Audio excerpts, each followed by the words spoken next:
प्यार करेला तू करेला कि ना, साचे बतावया हो भरेला कि ना।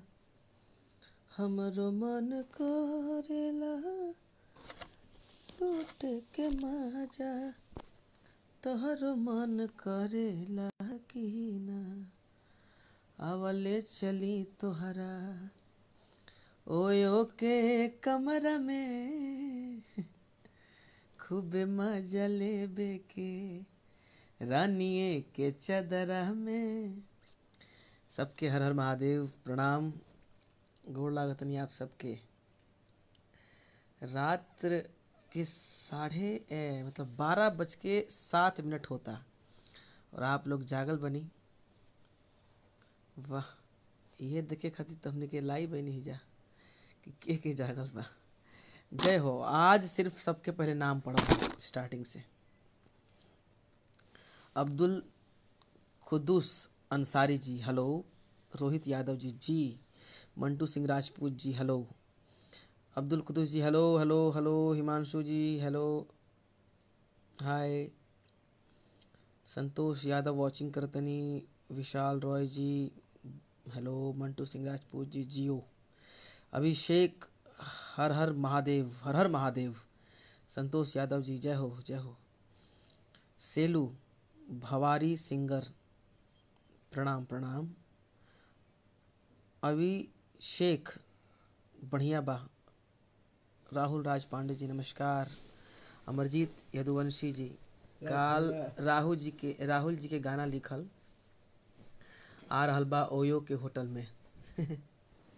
आई है साथ में है बड़े भाई चित्रहार म्यूजिक वर्ल्ड के मालिक। और घुमा चारवा देखो। चित्रहार म्यूजिक वर्ल्ड के मालिक मंटू सिंह जी। तो सबके हर हर महादेव और दिल से प्रणाम करतनी। और काल सवेरे विशाल गगन ऑफिशियल चैनल से गाना छूट रहल बा। लोकगीत, बहुत ही बढ़िया लोकगीत बा, जेकर गाना लिखले बानी राहुल पांडे जी और म्यूजिक बनौले बने हमारे छोट भाई प्रिंस शर्मा जी। और आप सबके छोट भाई गौले बा और शिल्पी राज जी गौले बनी। आप सबसे निवेदन करते नहीं कि आप लोग ज़रूर सुनब, गाना बहुत ही प्यारा बा। और एक वीडियो भी जल्दी आई। डार्क फैंटेसी प्रचारे कदर दीजिए को मोबाइल में।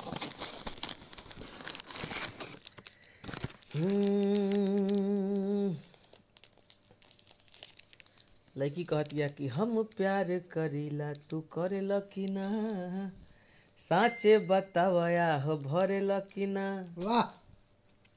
कि हमरो मन करेला लूटे के माजा, अरे कि तोहरो मन करेला कि ना। तो लड़का कहता कि चलो ले चली तोहरा ओयो के कमरा में, खूबे माजा लूटे के रानिए के चादरा में। डार्क फैंटेसी था के। तो आप सब जरूर ये गाना के सुनब जा, आशीर्वाद प्यार देव जा। तनी और है जी मुट्टू भैया कसा जे लोग भी देखा तनी सबके दिल से प्रणाम बा। और सरस्वती पूजा के दिन ही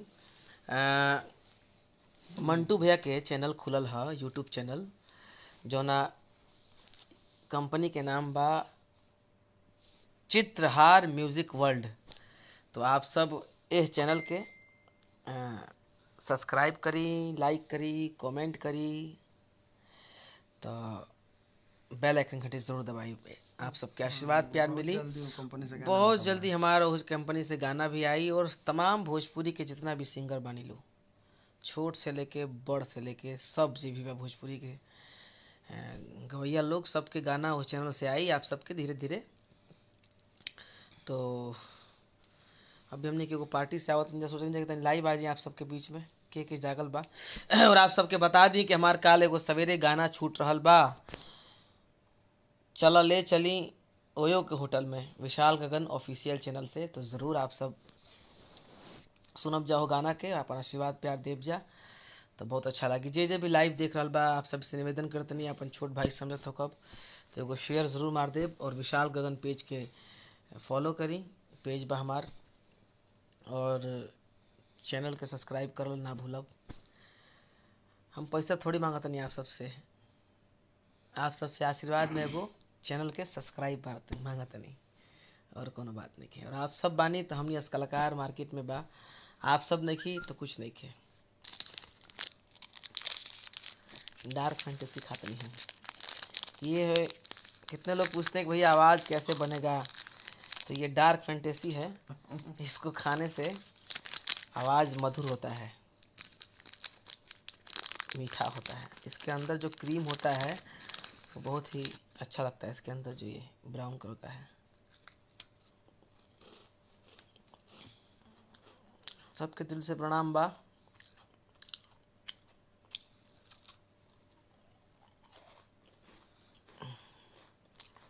और सबका हाल चाल बा आप सबके। Pradeep Kumar Yadav ji, good morning, good morning, good night.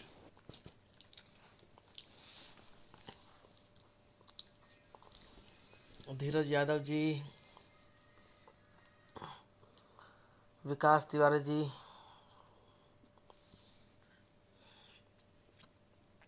Actress सोना यादव जी, वाह वाह।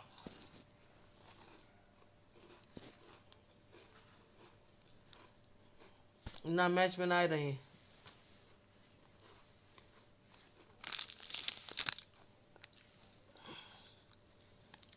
अभिषेक अभिषेक जी ललचाई मत भैया, ललचावत नहीं की।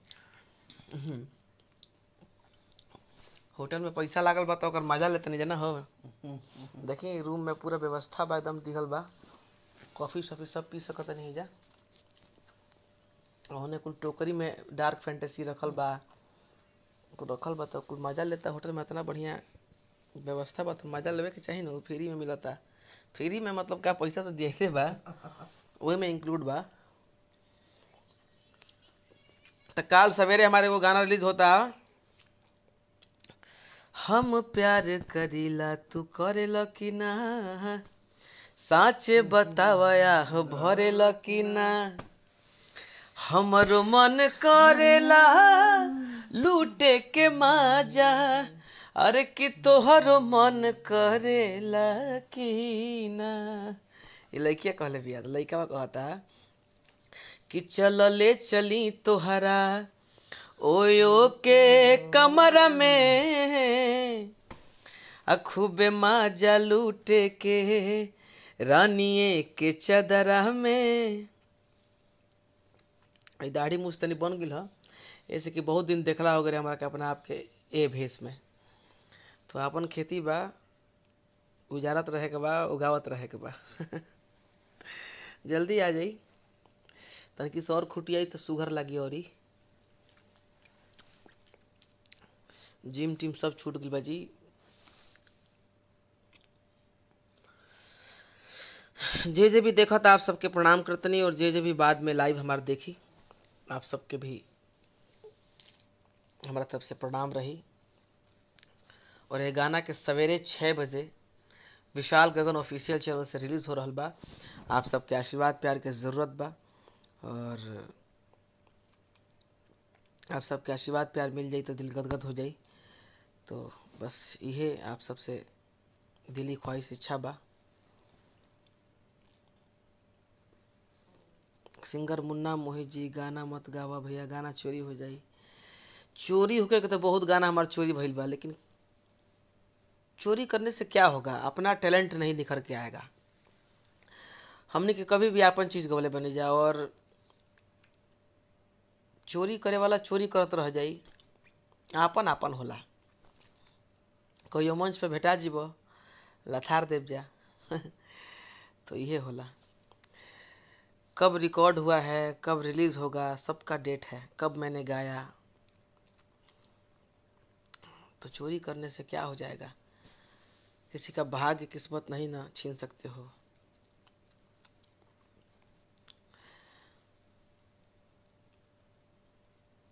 हाँ मिल जाला चेहरा विवेक जी,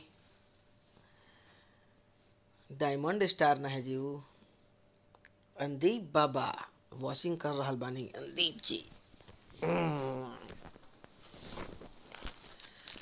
वाह। और सब बताई सब है आप सब क्वेश्चन बानी। रोज दिन साहटा में रांची कबो टाटा में अरे रहता बुक मुदैया नचनिया से फसल रे मोरा सोया।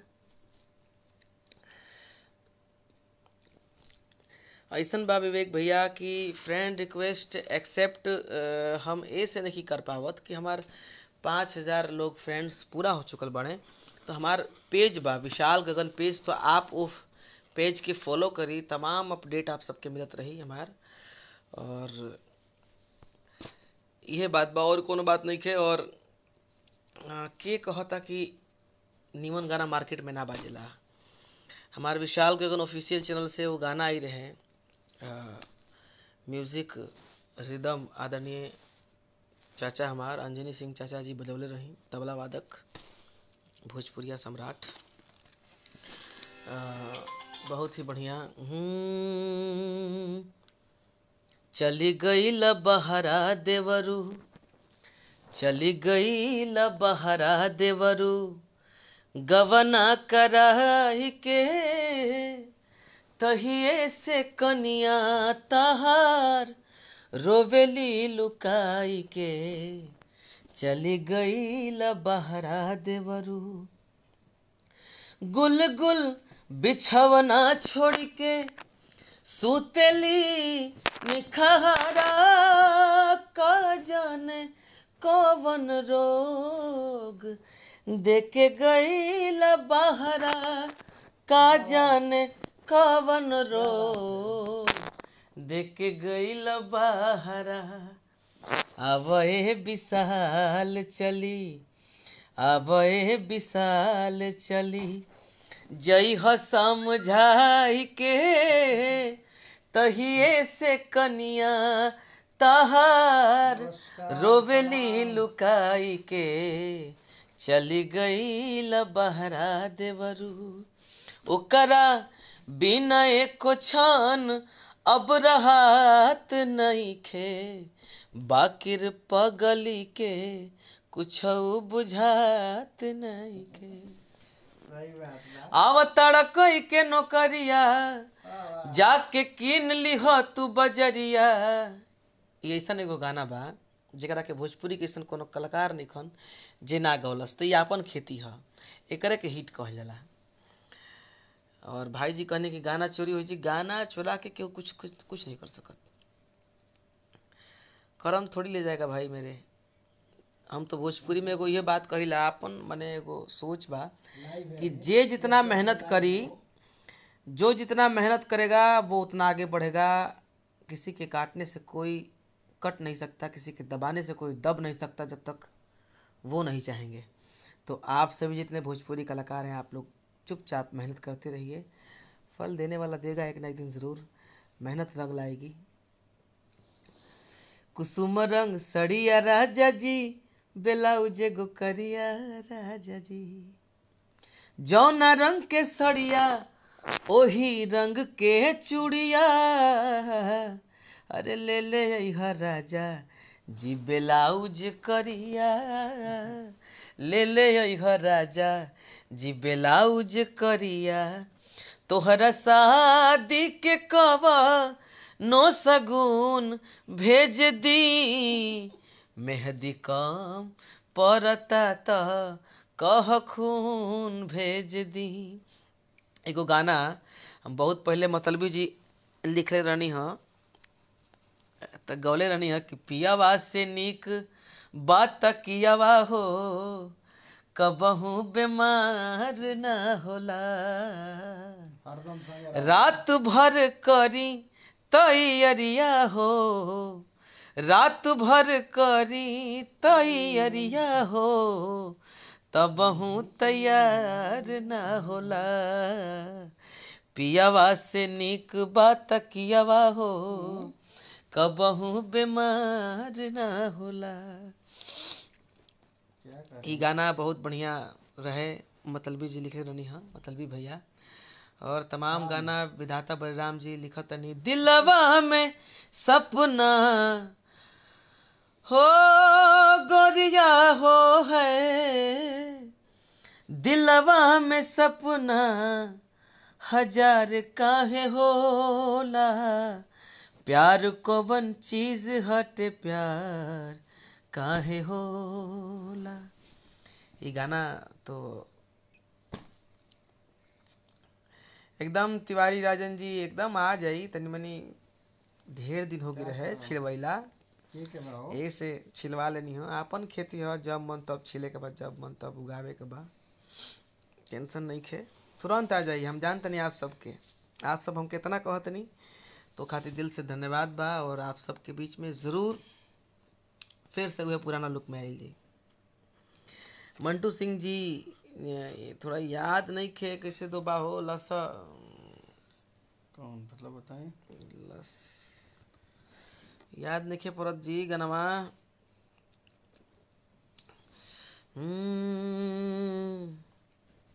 मोर डाका बांगाला पकैलस हमला, अरे की फाड़ देले बा साड़ी, बुरा ना मानो।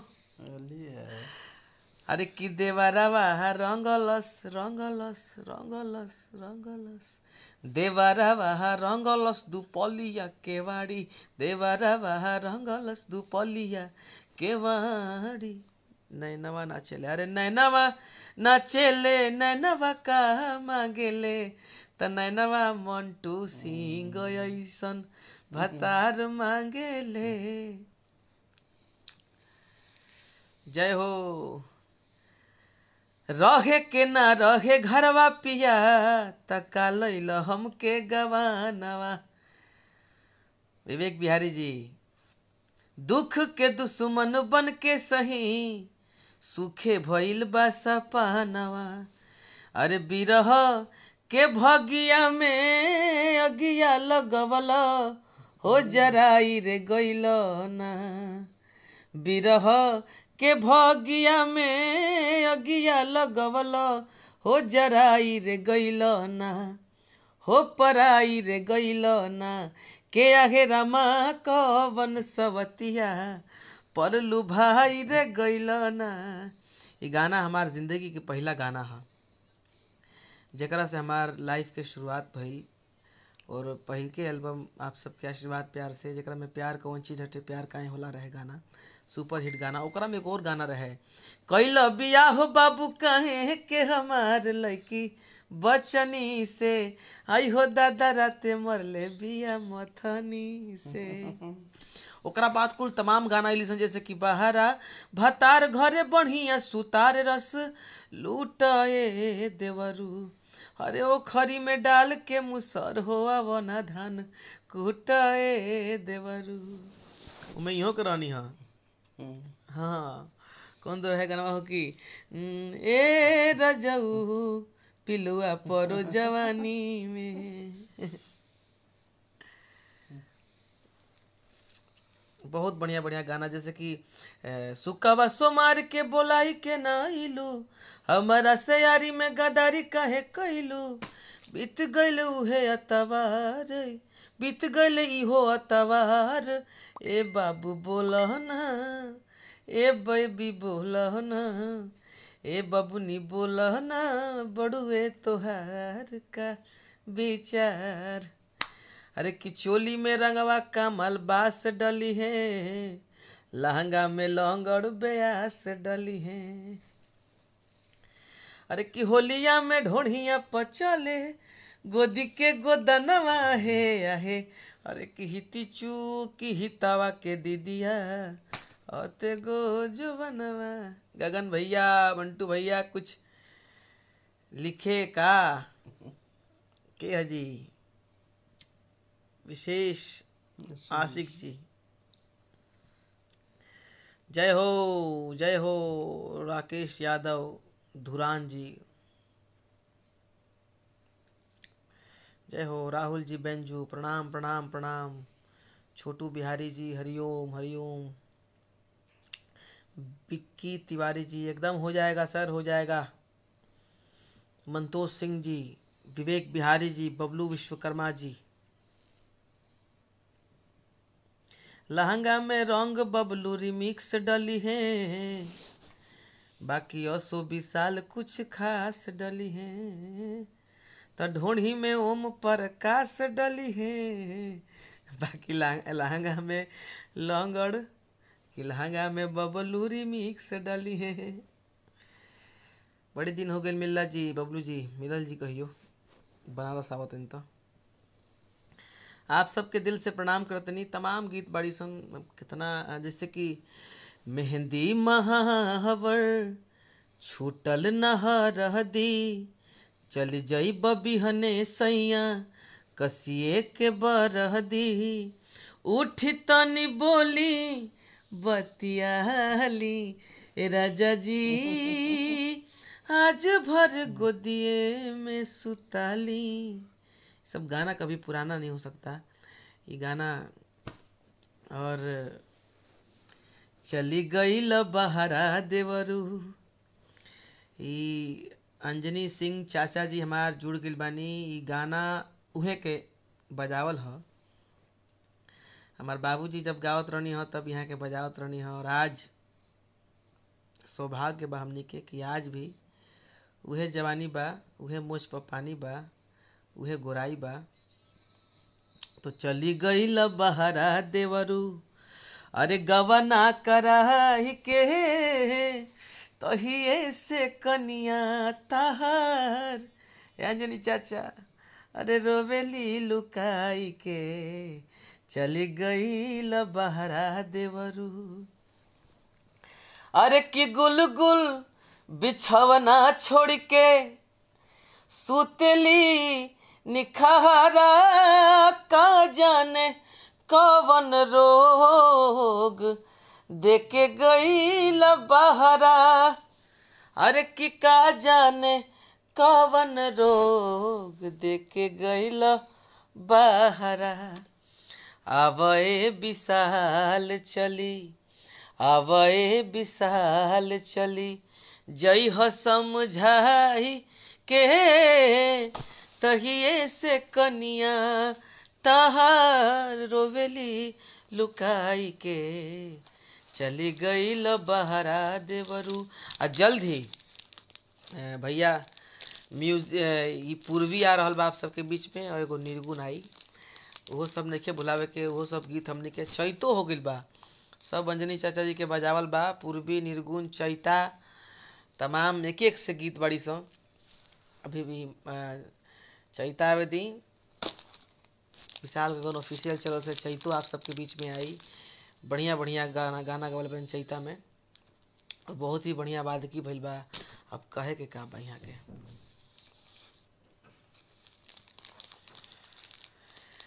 टिट्टू रिमिक्स जी एकदम चपले रहे के बा।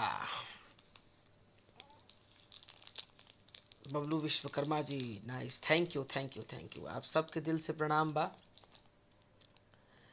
ओकर बिना एको छान अब रहत नहीं खे, बाकिर पगली के कुछ बुझात नहीं खे। कनिया बना के घरे बैठा के, बिहने के गाड़ी से परईबा। ए परदेसी का कहीं बेसी, ए परदेसी का कहीं बेसी, बोल अब कहिया ले अइबा हो, बोल अब कहिया ले अइबा।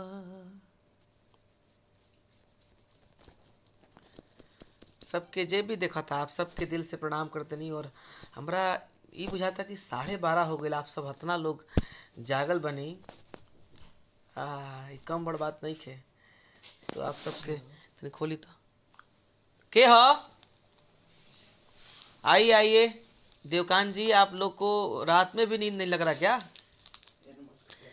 हो दिलवा में सपना हजार काहे होला, प्यार कौन चीज हटे प्यार काहे होला। ए दुकान हेने आबो लाई बाज बने हो हेने आजा। ये देखिए ये मार्केट के सबसे फ्रॉड आदमी अरे अरे अरे अरे बेच दी ना ना ना ना माने ऊ बात ना माने कि माने फ्रॉड ऊ बात में ना। अरे ना ना ना आओ आओ बैक ना कर सकते नहीं। आइए देखिए सबसे मिजाजी आदमी आइए आइए सबसे मिजाजी आदमी ये है हमारे भाई देवकांत जी। फ्रॉड इसलिए बोले ना हम कि टाइम का ना ना हाँ आ नहीं रहे हैं और टाइम का वैल्यू उनके पास नहीं है। ये रात में 12:30 बजे पता नहीं कहाँ से आ रहे हैं। देखिए सबसे फ्रॉड आदमी यही है ये देवकांत जी कौनो ब्यास इनका चक्कर मत पड़ी हलो चलते ऐसे की दिक्कत हो जाएगी। हाँ बोले विश्वकर्मा जी लव यू। विक्की तिवारी जी अरे 4 बजे सोते हैं हम 8 बजे सोते हैं उठते हैं 11 बजे। रात के राजा ही हमनी के नू राती में नींदे ना आवेला जब प्रोग्राम ना रहला तो का करबो भैया। आदत न हो गई रात में जागे खाती हमनी के। ये है डार्क फैंटेसी इसका फायदा बता दो। इसका फायदा इसमें पहले इसका खूबी जानिए। ये है बिस्कुट देखिए डार्क फैंटेसी। ये गोल गोल है और ब्राउन है बराबर नहीं कटेगा काटने के नहीं नहीं हाँ इसके बीच में जो है असली माल इसी के बीच में है देखिए।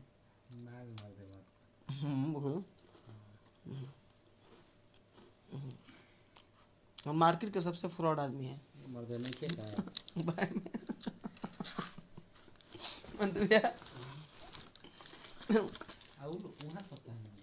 तो आप सबके दिल से प्रणाम करते नहीं। जे भी देखा था मजाक होता है मजाक का अन्यथा नहीं लेके और मन नहीं लगा था इससे। कहीं भी चल जाइए भैया हमारा लेखा कलाकार अगर कहीं भी चल जाए और ऐसे कि हम खास तौर से मन से जुड़ल कलाकार हैं ज़मीन से जुड़ल कलाकार हैं तो कहीं भी चल जाए जब तक आपके दर्शन ना होला आप सबके दर्शन ना होला तो मन गदगद ना होला। ऐसे कि आप सबके देखला के बाद हो आप सब परिवार है हम लोगों के। आप लोगों से मेरे घर की रोजी रोटी चलती है और आप लोग नहीं हैं तो कौन पूछने वाला है हम लोगों को। कोई नहीं। विक्की तिवारी देव बाबू हमारे मित्र हैं देखी हा देखी हा तोरो में तू फ्रॉड ना हो जीवा ए मर्दे ई तो फ्रॉड हवन तो इनकर मित्र उहे बाड़न सब बानी तो संगे हम हूँ लेकिन ई देखिए अभी आवत 12:30 बजे इनकरो में हल्का गुनाह बा ना गुण इससे नहीं खे कि देखिए हम एकदम टाइम से हैं और ये 12:30 बजे देखिए अभी आ रहे हैं पता नहीं कहाँ से। बगल वाले रूम से हम रोहित भैया सोए थे। अच्छा नींद टूट गई था। अच्छा वाह और खाना खाए खाती और का तो जे भी देखा था काल एगो गाना रिलीज होता ओयो के होटल में। चलो ले चलिए ओयो के होटल में विशाल गगन ऑफिशियल चैनल से से पानी आवता भैया बिस्कुट मत दिखाई ना बिस्कुट के खूबी बता रहे हैं। बबलू विश्वकर्मा जी पहला बार हमने के कहाँ मिल रही जा बनारस में मिल रही था लेकिन शूट वूट पे शायद क्या बिस्कुट से बाल झड़ता है। मेरा तो बाल झड़ा नहीं देखिए तो मेरा तो और घना होता चला जा रहा है।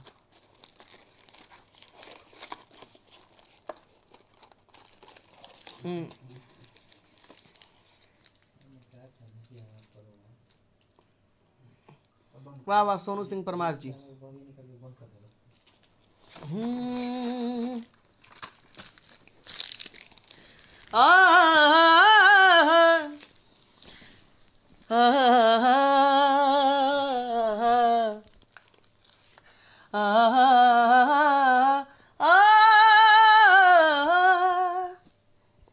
बहुत ही बढ़िया गाना हमारा लागेला। अरे यार भाई का क्या लिख रहा है विशाल भाई पहचाने थे यार देव अच्छा, वाले। विनय वर्मा जी, हाँ पहचानते हैं भाई, पहचानते हैं। आपको नहीं पहचानेंगे तो किसको पहचानेंगे।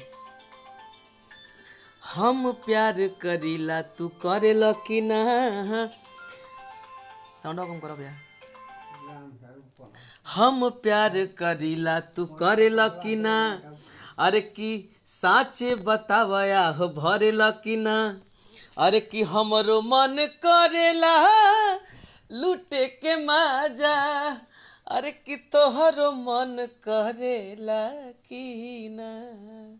ना जी, लड़किया कहले बे बतिया तो लड़का कहले भाई ये फ्रॉड लड़का कि चलो ले चली तोहरा ओयो के कमरा में।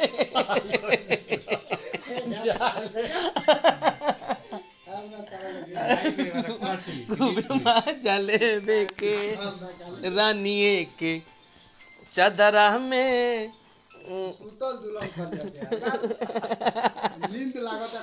मंटू पे देखिए सब कहीं जा नहीं रहे हैं, इसलिए कि अंदरूनी बात है। अंदरूनी बात बा तो जात देखो नहीं से तो एक खाली चाँप तो मंटू पे खड़ा हो जी बनो। आहा क्या बात है। गर्दा गर्दा हो गई, गर्दा गर्दा हो जाए, गर्दा गर्दा हो जाई। अच्छा चलो ठीक बा, ना करो। अरे नींद लगा था कि बतिया फिर हम बड़ा नहीं। और सब भैया लोग बताएं क्या हाल चाल बा। अब देखी होने, देखी होने, देखी होने। देखिए हम दोनों लोग अलग अलग प्रकार के इंसान हैं। देखिए देवकांत जी को देखिए, थोड़ा बार सेट लो देवकांत, बराबर सेट लो, खराब लगा था कैमरा में। हाँ ठीक कर लो, हाँ हाँ हाँ हाँ अब हो गया ठीक। वाह क्या बात, क्या बात। एक बार मुंह छीट दीजिए।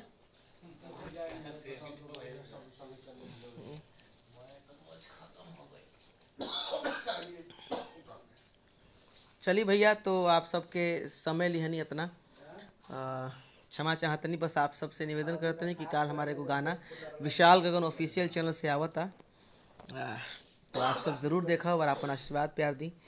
और कुछ गलती हुई तो छोट भाई समझ के माफ़ करब सब। ये हमनी के ज़िंदगी बा, ये हमनी के लाइफ बा, तो सबके दिल से प्रणाम बा। और तो अच्छा भक्ति सॉन्ग गा दी।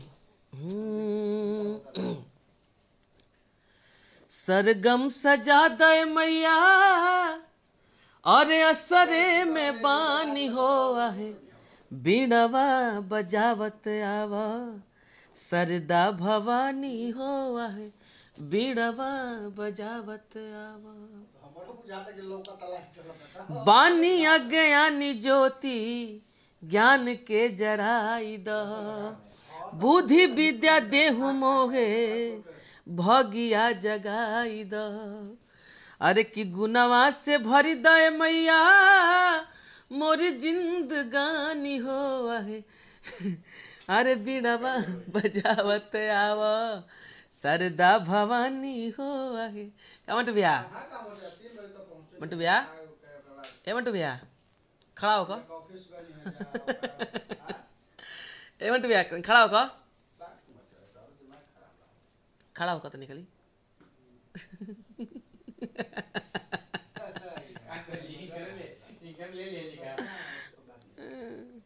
मंटू भैया खड़ा होकर, मंटू भैया हमरो मन करेला लूटे के माजा, तोहरो मन करेला कि ना, चल ले चली तोहरा ओयो के कमरा में, अरे कि खूबे माजा लेबे के रानिए के चदरा में। जय हो भोजपुरिया समाज, सबके दिल से प्रणाम करतनी, गोड़ लागतनी, कुछ गलती हो तो माफ करब सबे, प्रणाम करतनी। जय हिंद, जय भारत, जय हो भोजपुरिया समाज। लव यू ऑल फ्रेंड्स, हर हर महादेव। ज़रूर काल देखब विशाल गगन ऑफिशियल चैनल से ओयो के होटल में। तो तब तक खाती जय हिंद, जय भारत। कुछ गलती हुई तो छोट भाई समझ के माफ करब। एक बार प्रेम से बोलिए ओम नमः पार्वती पते हर हर महादेव।